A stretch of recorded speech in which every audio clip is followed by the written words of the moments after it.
Banyak yang berhasil menjadi kaya secara materi, namun sedikit yang mampu tetap menjaga hatinya agar tidak diperbudak oleh apa yang mereka miliki. Di dunia yang serba cepat ini, pencapaian materi seringkali diukur sebagai puncak kesuksesan tertinggi seorang manusia. Namun, ironisnya, ketika pundi-pundi harta semakin bertambah, banyak jiwa yang justru merasa semakin kosong dan kehilangan arah. Seni menjadi kaya tanpa kehilangan jiwa bukanlah tentang menolak kekayaan secara ekstrim, melainkan tentang bagaimana kita memposisikan harta tersebut di telapak tangan kita, dan bukan di dalam tahta hati kita yang terdalam. Berdasarkan kitab suci dan ajaran agama-agama besar di dunia, harta benda pada hakikatnya adalah titipan, bukan kepemilikan mutlak. Ketika seseorang lupa akan hakikat ini, harta yang seharusnya menjadi alat untuk berbuat kebaikan justru berubah menjadi majikan yang menuntut tanpa henti. Ketenangan batin mulai tergerus oleh kecemasan akan kehilangan. Orang tersebut mungkin tidur di atas kasur berlapis sutra terbaik, namun matanya tak terpejam karena pikirannya dipenuhi oleh kekhawatiran duniawi yang tidak ada ujungnya. Itulah awal mula dari hilangnya kemerdekaan sebuah jiwa. Bagaimana kita bisa mencegah hal ini terjadi? Langkah pertama adalah dengan menyadari sepenuhnya bahwa kekayaan adalah sebuah ujian yang nyata.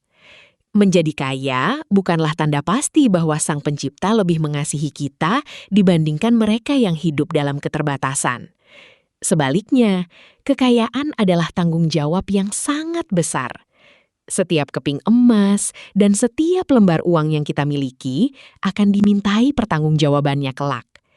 Apakah harta itu digunakan untuk mengangkat derajat sesama manusia atau hanya untuk menumpuk kebanggaan diri semata?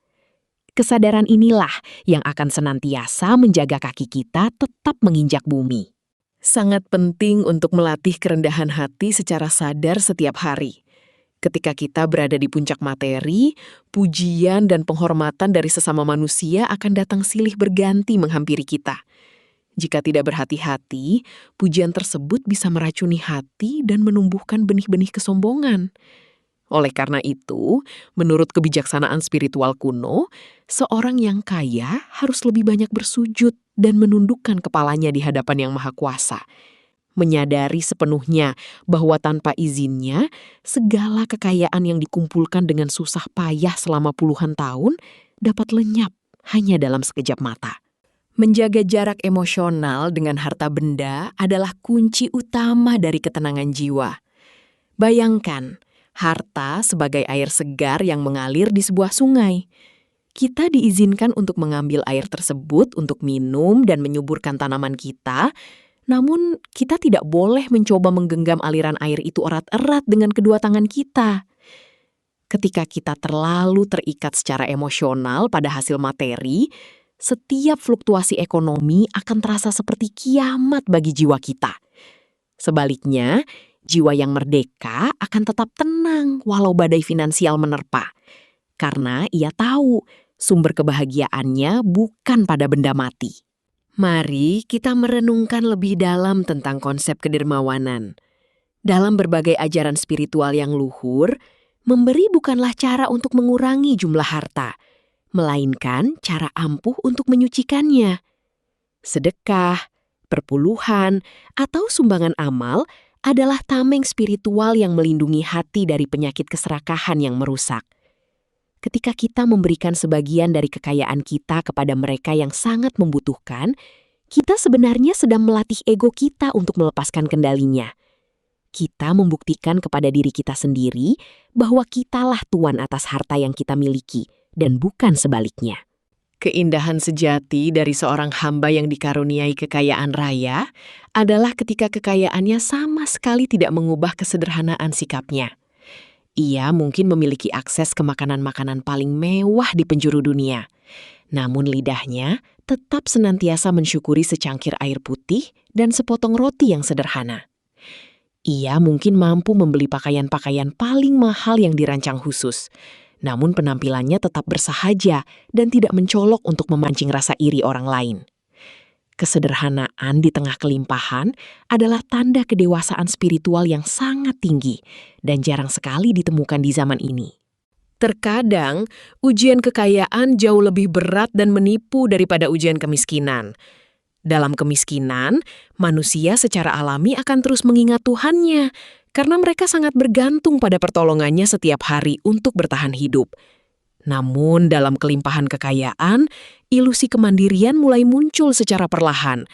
Seseorang bisa merasa bahwa ia tidak lagi membutuhkan campur tangan Tuhan, karena uangnya seolah bisa menyelesaikan segala masalah. Disinilah letak bahaya terbesarnya. Jangan sampai kelimpahan materi menjadi tirai tebal yang memisahkan antara seorang hamba dengan Sang Pencipta yang telah memberinya segala kenikmatan tersebut. Untuk menjaga agar jiwa tidak tertidur lelap dalam buaian kemewahan yang melenakan, kita harus membangun rutinitas ibadah yang sangat kuat. Bangun di sepertiga malam terakhir, di saat sebagian besar manusia di dunia sedang tertidur lelap dan harta benda tidak ada artinya sama sekali, adalah momen yang sangat berharga untuk kembali menyelaraskan frekuensi hati dengan kehendak ilahi. Di saat-saat sunyi tersebut, tanggalkan semua gelar kebesaran duniawi.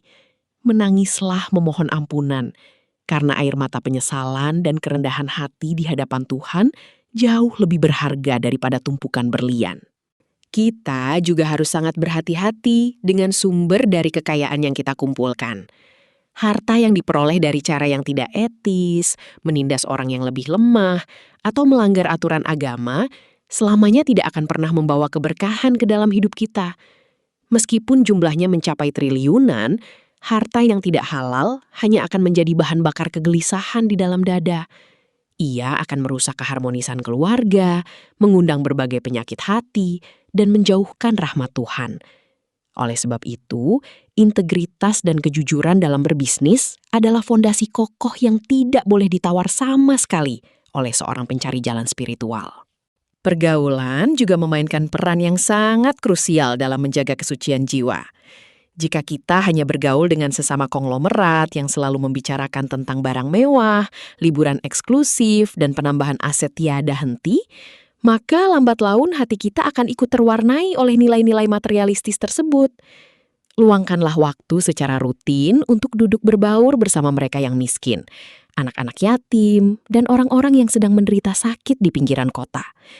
Melihat langsung realitas kehidupan yang keras akan melembutkan hati yang mulai mengeras dan mengingatkan kita kembali akan hakikat kehidupan yang fana. Ingatlah selalu akan pesan kuno bahwa kematian adalah penasihat yang paling ulung bagi manusia. Sepanjang sejarah peradaban umat manusia, belum pernah ada satu orang pun yang berhasil membawa sertifikat tanah, emas batangan, atau saldo rekening bank ke dalam liang lahatnya. Ketika kain kafan telah membungkus tubuh yang terbujur kaku, seluruh kekayaan yang dikumpulkan dengan susah payah selama di dunia akan segera beralih tangan kepada para ahli waris. Yang tersisa untuk menemani kita di alam keabadian kelak hanyalah amal kebaikan suci dan cinta kasih yang pernah kita bagikan selama hidup. Oleh karena itu, esensi dari seni menjadi kaya tanpa kehilangan jiwa berpusat pada pergeseran niat di dalam dada. Jadikanlah kekayaan bukan sebagai tujuan akhir dari keberadaan Anda, melainkan sekedar sebagai kendaraan yang membawa kita menuju ridho Tuhan. Jika Anda seorang pengusaha, niatkan bisnis Anda untuk menciptakan lapangan kerja bagi ribuan orang, sehingga mereka bisa memberi makan keluarga mereka dengan cara yang mulia dan halal.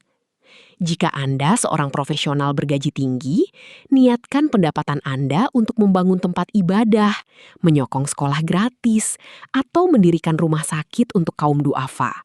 Ketika niat telah diluruskan semata-mata karena Tuhan, maka setiap langkah yang Anda ambil dalam mencari rezeki akan bernilai ibadah yang agung.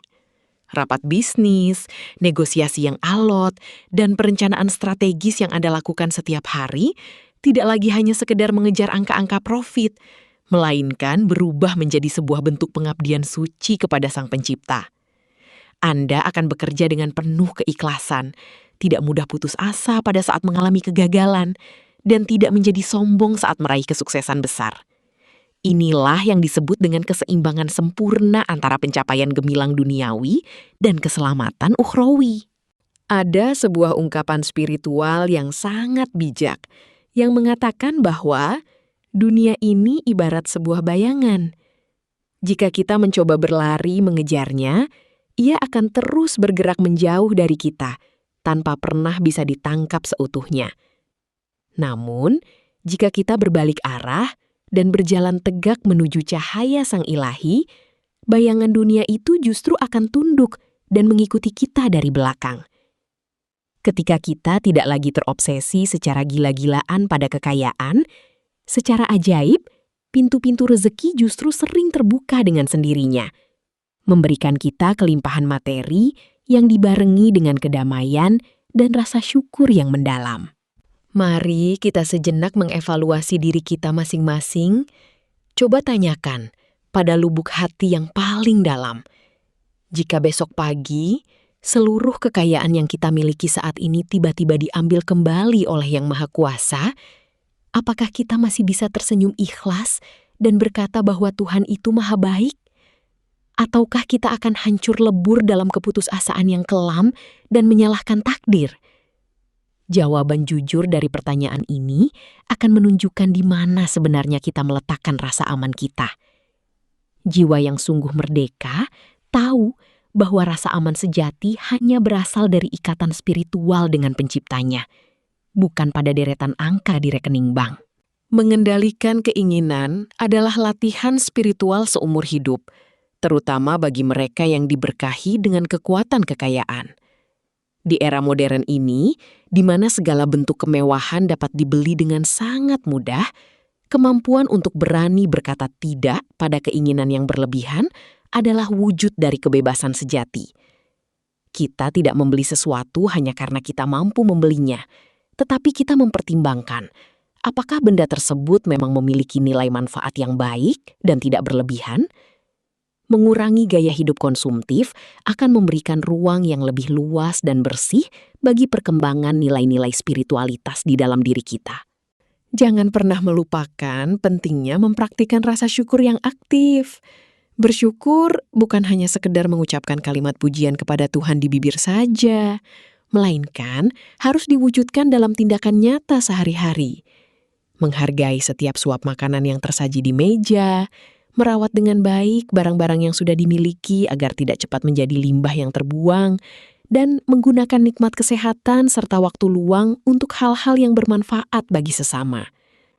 Orang kaya yang benar-benar kaya di mata Tuhan adalah mereka yang selalu merasa cukup dengan apa yang ada, sehingga mereka tidak lagi digerogoti oleh rasa haus yang tidak pernah terpuaskan.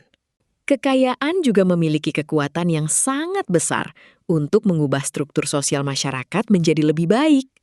Seseorang yang memiliki sumber daya finansial besar dapat bertindak sebagai pelindung bagi mereka yang lemah dan tertindas oleh sistem.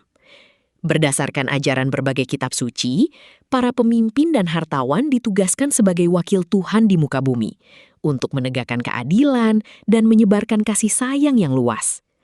Menjadi kaya berarti memiliki suara yang jauh lebih didengar oleh dunia. Dan suara itu mutlak harus digunakan untuk membela kebenaran, melawan segala bentuk ketidakadilan, dan mengadvokasi perbaikan-perbaikan sistemik yang membawa manfaat bagi umat manusia. Lalu, bagaimana dengan warisan yang akan kita tinggalkan untuk anak cucu kita kelak? Mewariskan harta benda yang melimpah ruah tanpa membekali mereka dengan fondasi agama dan moral yang kuat, sama saja dengan memberikan pedang tajam kepada seorang anak kecil yang belum mengerti bahaya.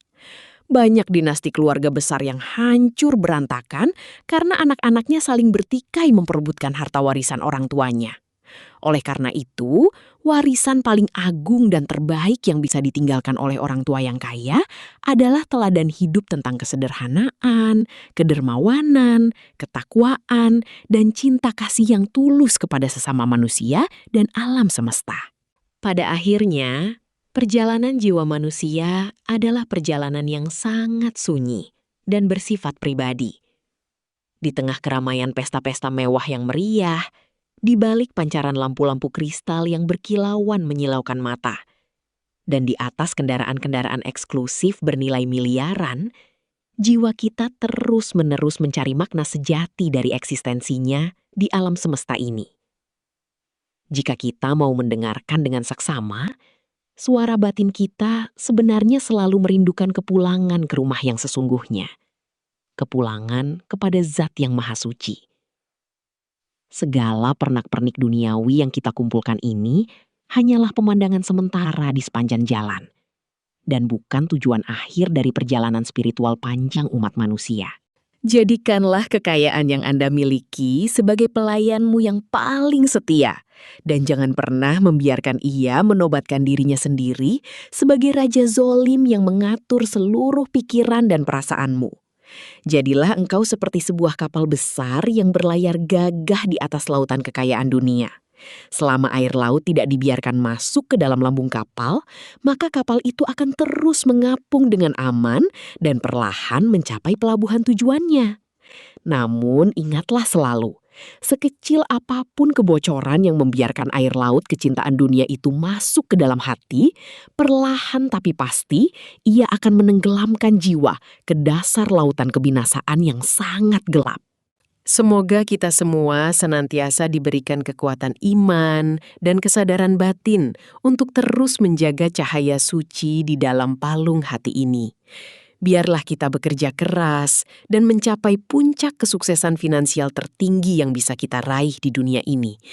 Asalkan kita tetap mampu bersujud di atas tanah debu dengan penuh kerendahan hati, menyadari betapa fananya diri ini di hadapan keagungan semesta raya. Itulah sebenar-benarnya esensi dari seni menjadi kaya tanpa sedikit pun kehilangan jiwa. Semoga keberkahan, kedamaian abadi, dan cinta kasih dari Sang Pencipta selalu menyertai setiap langkah niat baik kita dalam menavigasi lautan kehidupan yang fana ini.